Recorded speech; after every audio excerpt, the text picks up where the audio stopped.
action, Okay. So, all right. So, okay, this is Sendil. I'm the founder and CEO of Culture Monkey. So, at Culture Monkey, we have built an employee engagement platform where you can measure your employee engagement across 15 organizational health drivers. And the inception point for all the reports that you get at Culture Monkey is through anonymous surveys, right? So our vision is to make every employee happy. So as a part of our community, we have come up with this initiative called Culture Club. So a Culture Club is a club of influential HRs in India, and the members of the club will deliver, will talk about, will engage, and will connect and collaborate to bring out the most valuable things that's apt and relevant for this situation in terms of managing people. So as a part of our culture club, we are bringing this first season where we had planned to interview 15 HRs, and this is the first episode. And we have Dr. Pawan joining us today, and he'd be the guest, and Ketan will be the host. And we have planned out this episode very well, and Ketan will run this. I think, I really excited to move forward to the next section, Ketan. Thank you, Senthil. Welcome, Pawan. Thank you so much. And so a bit about me for viewers. My name is Ketan. I head HR for a startup called Rento Mojo. I'm an HR practitioner. I am an author. I'm a coach, and I'm a speaker. I believe in the power of transformation. And in fact, I'll talk about how me and Pawan got connected on something, a conversation around that. So the special person that we have today is Dr. Pawan. Dr. Pawan is heads HR for an organization called Vinculum Solutions.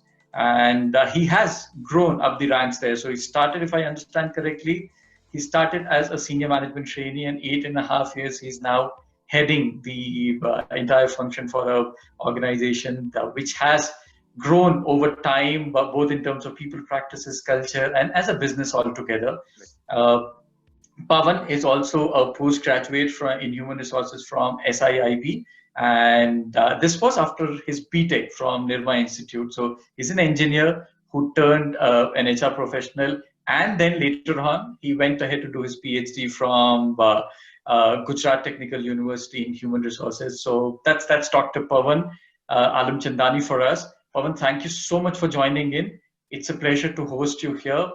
When Senthil reached out to me and said that we need to speak to a few people who will drive the future, we're right now impacting the way HR is run in this country, in India, and the people who would drive this forward. And I could immediately remember a few, Pawan, because we had a very interesting conversation some time back.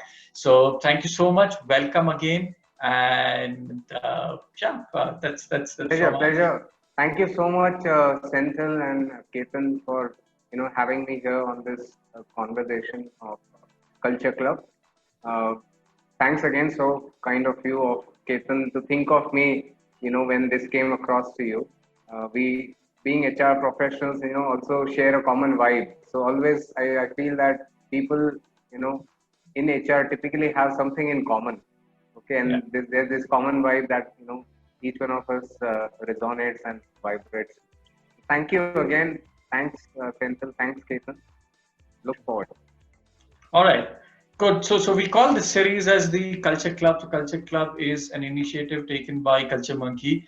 And why am I here? A lot of people would ask the question. So I do work very closely with Culture Monkey out of passion. This is because I think the product and the solution that they're bringing in is absolutely stunning. When I first got used to it as a customer, I loved every bit of it. And because I've worked on various engagement models, this apparently to me seemed like something that was a vacuum for a very, very long time. A lot of companies came in, but I definitely like what Culture Monkey helped Rento Mojo.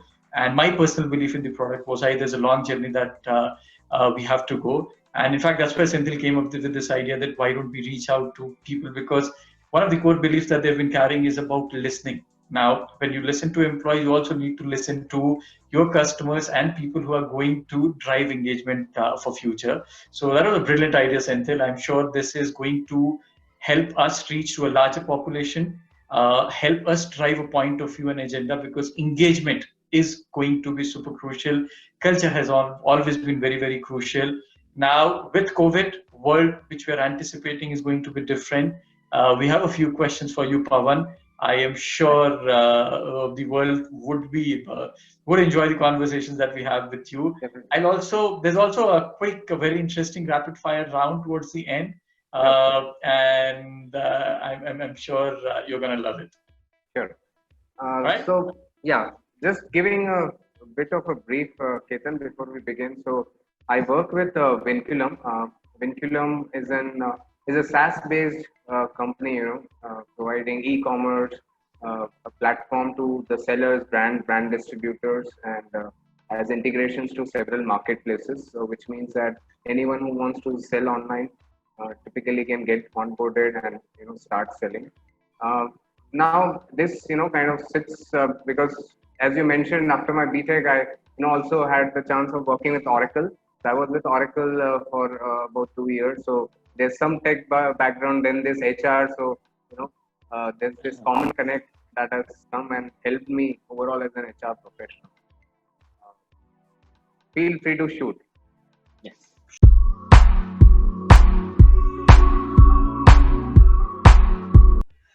All right. So the first question that we are going to throw to you is, what challenges would CXOs have to deal with post-COVID when it comes to the culture, with the world going remote, with the workplaces going remote, with people going remote? What do you think? What are the challenges that the CXOs are going to face in the new normal? Right. So when we talk about culture, I think culture is a lot about the visuals, the artifacts, the signages, the body language, the way people behave, the value system of the organization. Now with everything, or almost a better part of the organization going remote, I think a lot of that kind of will not be available to people. So what then that means is that a lot of it will go online, right? E-culture, which is also the talk of the town. So we will see that since there are people who are working remote, and as we are all believing and saying that there will be as many offices as as the number of people, right? So we'll be having so many singular offices that we see, and what I believe is there'll be an amalgamation of cultures that will happen, which means that anybody who joins in will contribute to the cultural nuances. Okay. Now the challenge that would bring will be the consistency of cultural norms. Okay. So what I mean by consistency of cultural norms is, when you are in a physical setup, you have certain nuances which are put across to you, shown across to you, right? But when you are, you're a new joiner and you not visited the office physically, for example, and you are there at your home or working remotely, although all those would not be, available to you, or would not say those aspects of culture will not be visible to you. So what that means is, having a challenge across or around consistent messaging of cultural norms. Okay, whether that is consistent or not, because what if that is not done properly, what it can lead to is, if you have 300 people, you may end up having 300 different cultures. Okay, and that then for an organization may not be viable for its success. Okay, may not be conducive to the overall overall success of the organization and the vision of the founders. So that is one of the biggest challenge that I see. And what we will also see is, we will see hierarchy and hierarchy both kind of meeting at a common place. What I mean by that, hierarchy is bottom up, and hierarchy is top down. Now culture typically to a large extent is top down. Okay, but here what we will see is also bottom up, which is hierarchy, which means people joining in will also add to the cultural nuances, will add to the practices around people, and that will translate into uh, a common midway, I would say, wherein both of these merge and newer ways would evolve. So managing those, and as I said, the consistent messaging of the cultural norms is going to be a challenge for the people, and especially HR folks.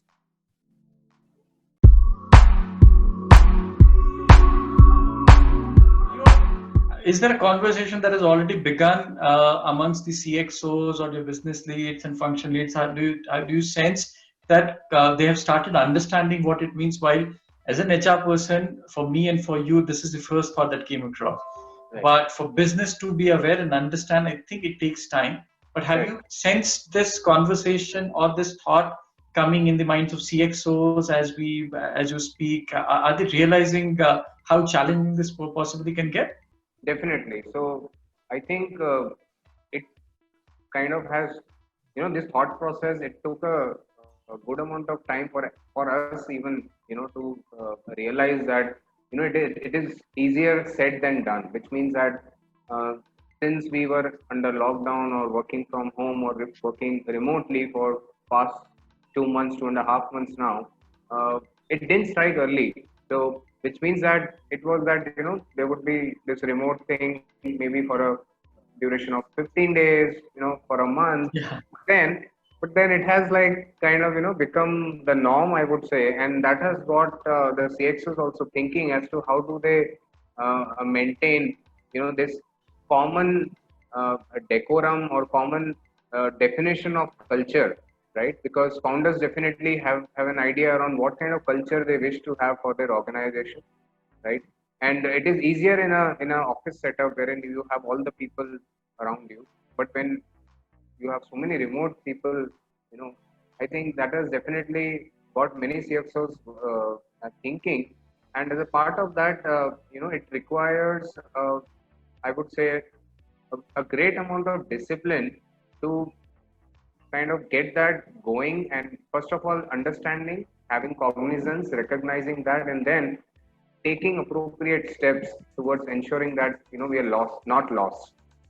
Okay, so that definitely has got CXOs thinking, and it could be daily scrums, it could be webinars, open houses with the employees. Okay, on an ongoing basis. That has definitely, that is a sign that CXOs obviously are seeing that there is a challenge here when it comes to keeping this consistent.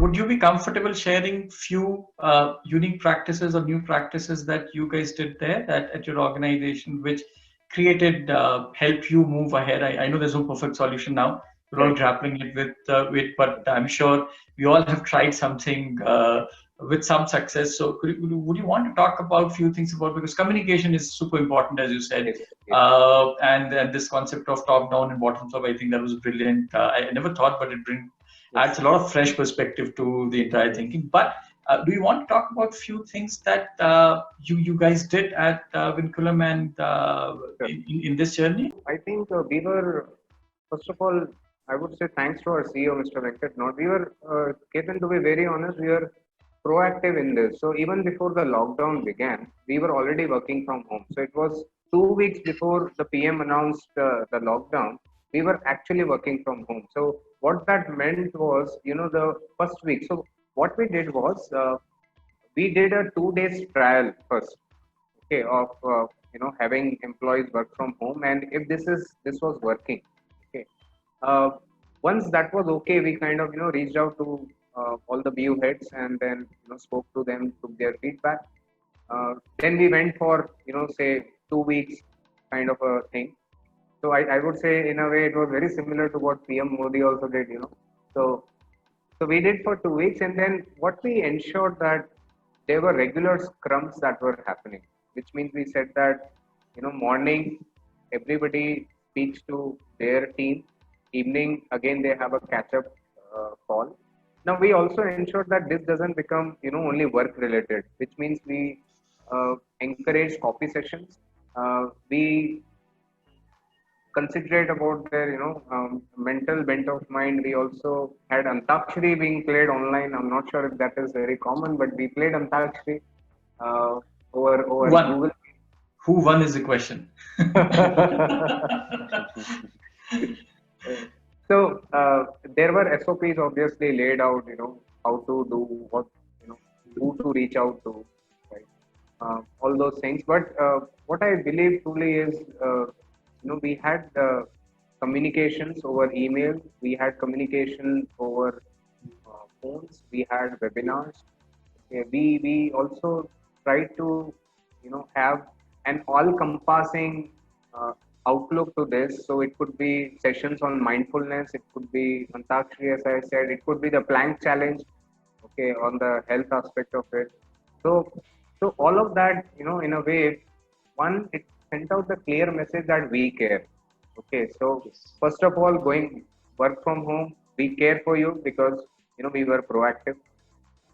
Second, we are doing these things to ensure that you are good, you are taken care of, we care for you. So which means that even people who are there away from their hometowns, away from their families, which are doing regular touch base calls with them, a session, a very informal session, Ketan, wherein we would say that, okay, who's there in your family, let us meet your family. So you wouldn't have met their family, but then you have, oh hi, this is my daughter, this is my son, see, this is my house, this is where I work, just giving a view of the room that this is my workstation. This kind of, we realize that this we had not done before, rather we had never done this before, and this is also humane. Okay, and this is so also natural. We realize that, yeah, we are working, in our home, and these are all real human beings who, who have family just like ours, who have concerns just like ours. Why not just have a look as to who they are, who they have in their family? So that, kind of also got the ball rolling, and it has kind of moved on very well from there. So in fact, I also told you the other day that that work from home has worked well for us, and Yeah. right, we're not looking to get back to office very soon. Sure. In fact, I'm hearing great stuff. You're focusing a lot on communication connect, employee connect, and support a genuine approach of we care. I think when you do something from your heart, people do understand and realize that. But glad, thank you so much for sharing.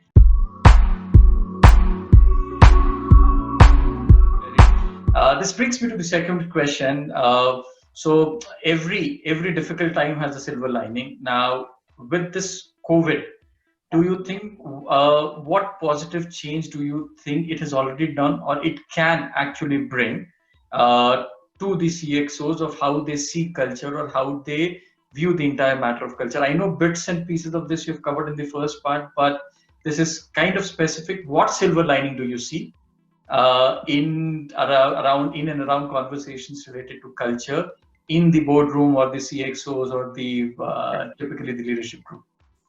Then one of the biggest things that I have seen, in fact, we have seen. We often tend not to discuss this, but we have seen that the office politics has gone down big time. There is no time for Hmm. politics. The grapevine, all this gossip has gone down big time, right? That is a Yeah. big plus, right? And we see newer ways of communication have emerged, and newer ways of interaction have emerged. We are in fact conversing with people, interacting with people uh, more than ever. Okay, so that is one of the very positive signs that we have seen. Okay, and new ways of working have emerged, wherein, to be honest, uh, earlier some things used to be ad hoc, okay, but now they are super planned, which means that everything that we do, it is there on the calendar. If it is not on my calendar, means it is not there. Okay, Yeah. and to Interesting. ensure that we have the work life balance part of it also, uh, we kind of fix the times across the organization, which means 1:15 to 2:30 are your lunch hours. Everybody across the organization, 1:15 to 2:30, that is the lunch hour. So everybody knows and realizes that meetings should not be planned during that time. Okay.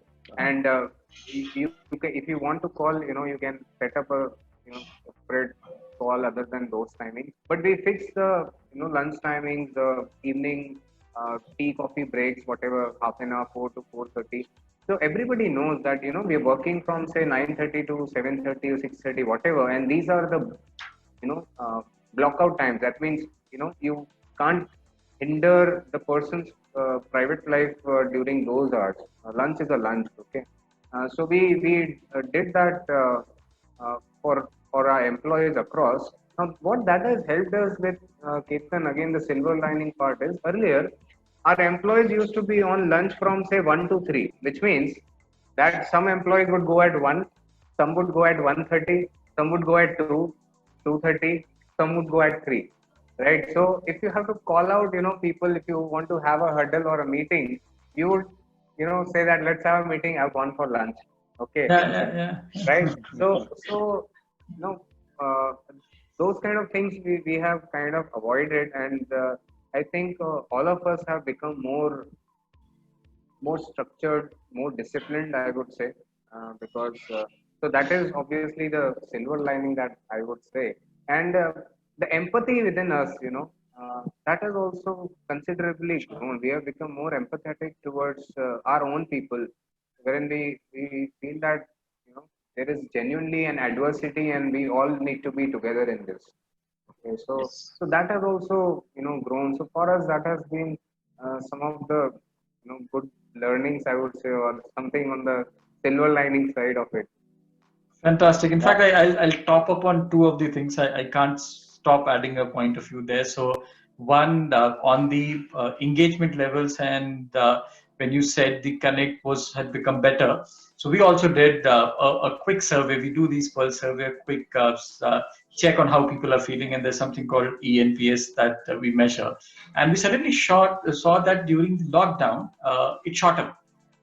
Now, I was very happy. I said, "Oh, great! We are meeting closer to our numbers. We are chasing a particular number." But when I started speaking to peers and people and colleagues in this area, I think this was happening all across. So you rightly added, people, the gossip and the politics have reduced. People have started focusing on the right things, either their life or the work part. The small and insignificant things and the points of complaints, they were out of the window. Correct. And of course, a larger battle that the human race was facing actually made people stand together and stronger, say, hey, how can I contribute to the entire thing? So that was fascinating. Second, very powerful thing that you spoke about, and me as a coach, I think I need to add something out there, is about empathy. Now, one of the reasons why this has shot up is because we have started realizing value of things around us also. Now, being at home, we've started, our empathies have shot up with regard to the household work, the stuff that it takes to run a house, the stuff that it takes people to run their houses, and you spoke about kids suddenly popping up into a meeting and so on and so forth. I think because we became more human, every single one of us, and that actually has multiplied. And yes, I think the kind of empathy is definitely out there. There are organizations who are doing their best to take care of people in these times of whatever they could do. But Claire, thank you so much. And for sharing those points, and it resonates a lot to what we've been experiencing. Wow, wonderful. To add another point here, right? So there was another webinar by from some B2B companies in Chennai. Kissflow, ChargeBee, and Freshworks founders were talking about this situation. They unanimously agreed that they expected a 20%. They were ready to let go 20% of productivity, but then 20% of productivity got increased. So that's something they observed, and Freshworks founder also started this webinar by saying, to support what Pawan said as an answer to the first question. Hey, we used to work from 13 offices. Now we work from 3,000 offices. So right. So that's something. A lot of new things and new unforeseen goodness is also coming out of this. So yeah. I just wanted to add that. Plus somebody like respect to somebody like Girish from Freshworks. I think he's led from the front a lot in terms when it comes to people decisions. So yeah, This coming from somebody like him would even be very interesting. But glad that you added.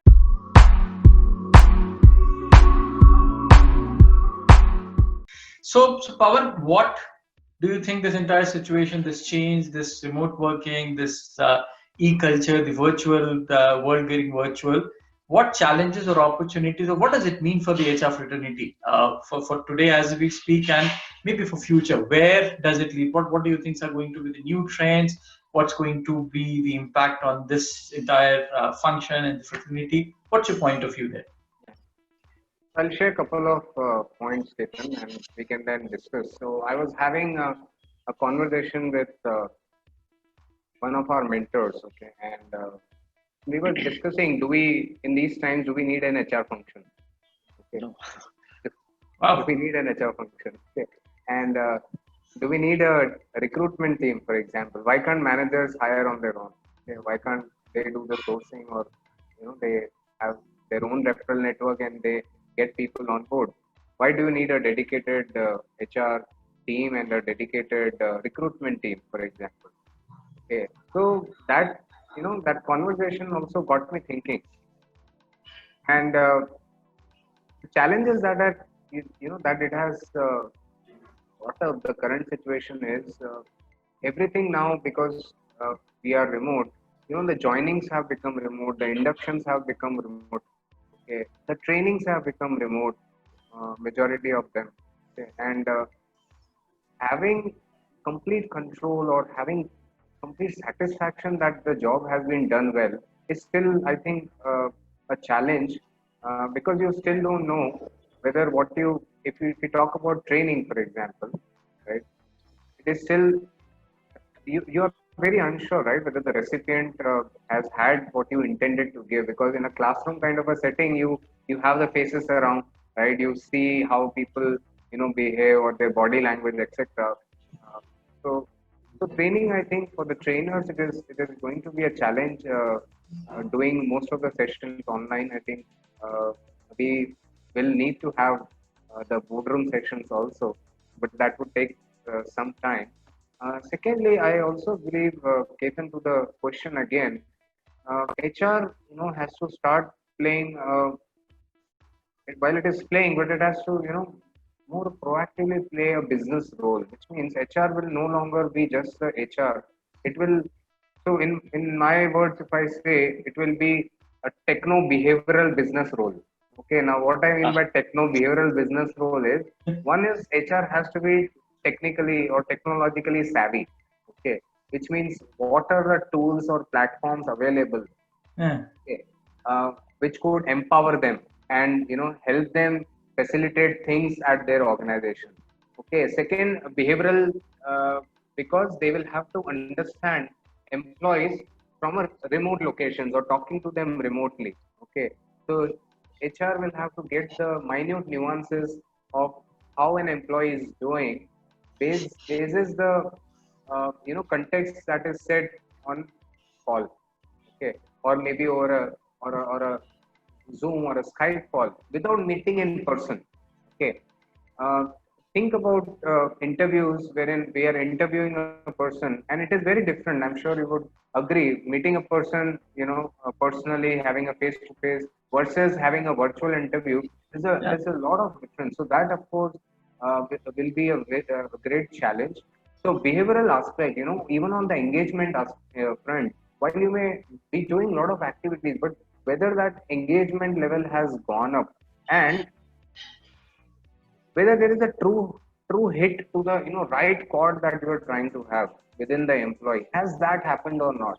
That will be difficult to measure online, or remotely, and that is where the HR will need to be very good at understanding those very fine nuances of behavior.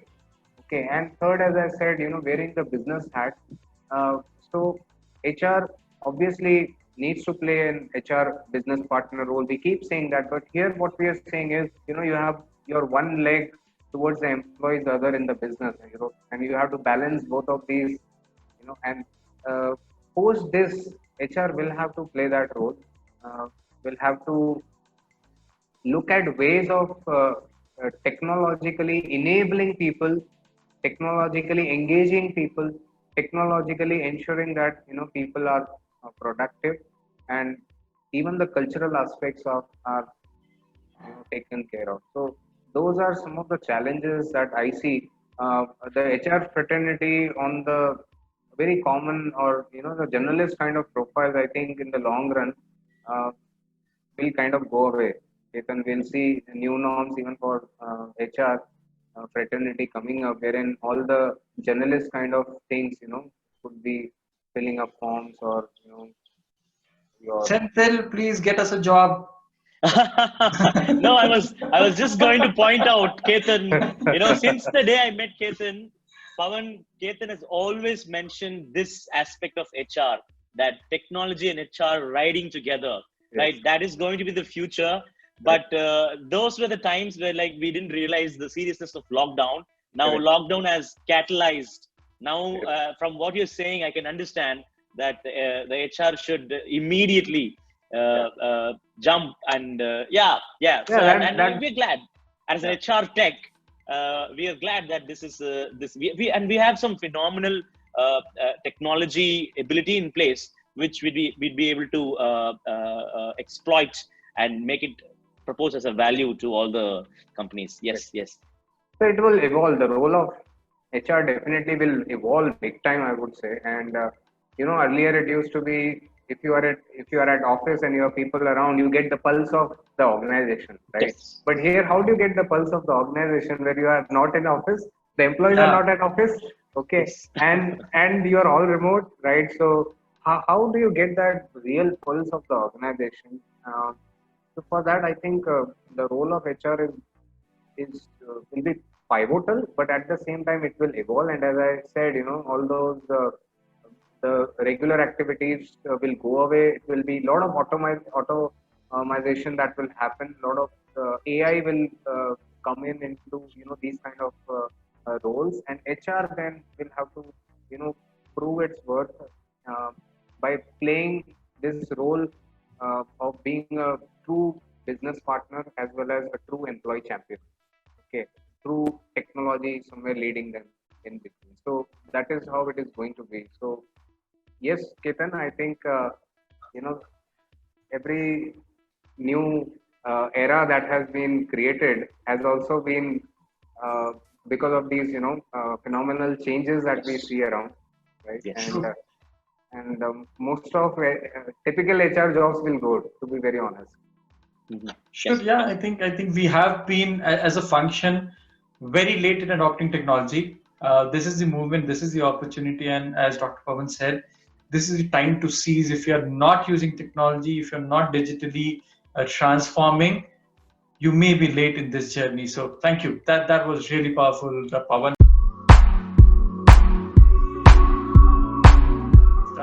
Uh, do you believe that e-culture is the future as we speak? E-culture definitely, Ketan, to be very honest, it is going to be the future because you will have to uh, deal with employees electronically, digitally, remotely, and it is going to be the norm. The mindset of people has changed completely towards office, towards physical infrastructure of office, and there are several organizations we've been seeing wherein they have allowed their employees to work the entire year from home, and some organizations have taken a stand wherein by 2025 they will have only 10% or 25% of their employee base just working from office. The rest of them will all work from home. And I know of a few companies who have zero employees working in office. It means zero cost of infrastructure on the office rentals or office space, etc. Right? So 14, 1500 base employee working all remotely. So how do you ensure that uh, those the value system, those nuances, get percolated to the grassroots level? It is only going to be to this medium of e-culture, or e-culture, as I would say, is going to be the norm of the future. Okay, and could be through different media, sharing media. It could be through different, you know, banners, messaging, emailers, could be pop-ups, could be quizzes, could be virtual events around that. You know, so yes, e-culture, in my view, is going to be in. Good news for you, Senthil. Yeah.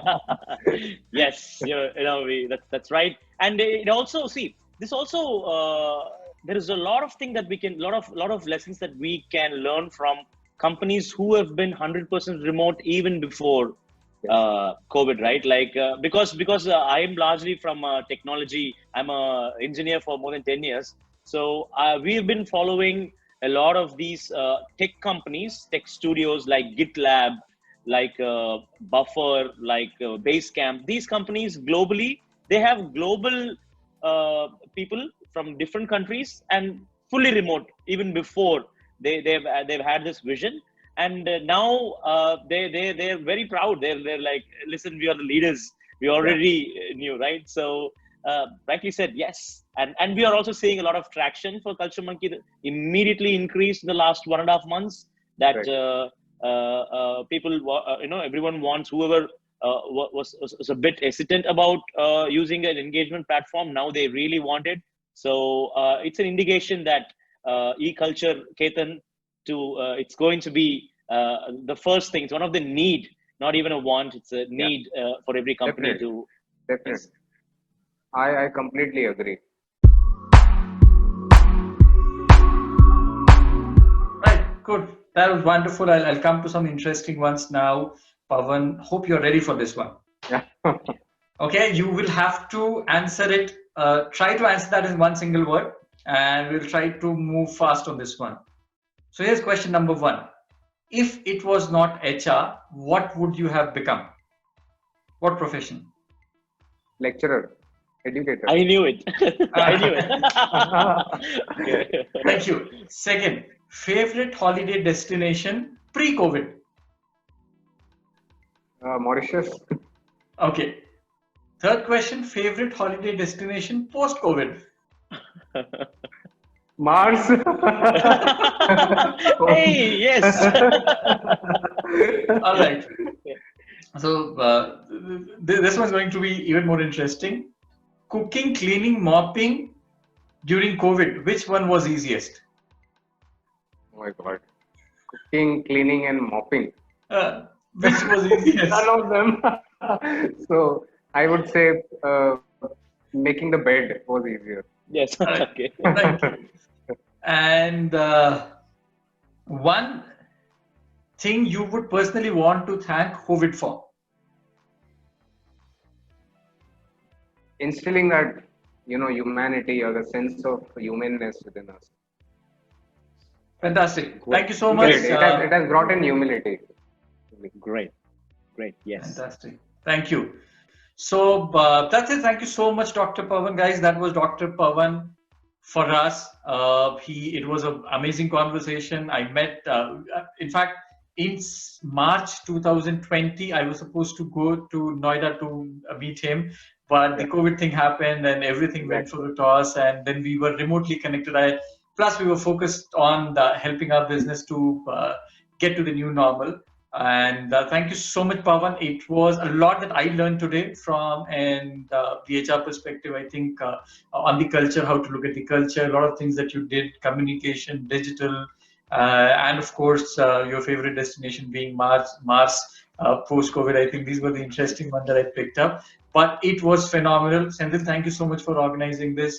Dr. Pavan, thank you so much for your time. I'm sure this is going to help a lot of people in the HR fraternity and otherwise learn, understand, and take HR together to the new normal. Thank you so much, guys. Yes. Thanks. Thank you so much. Thank you. Yes.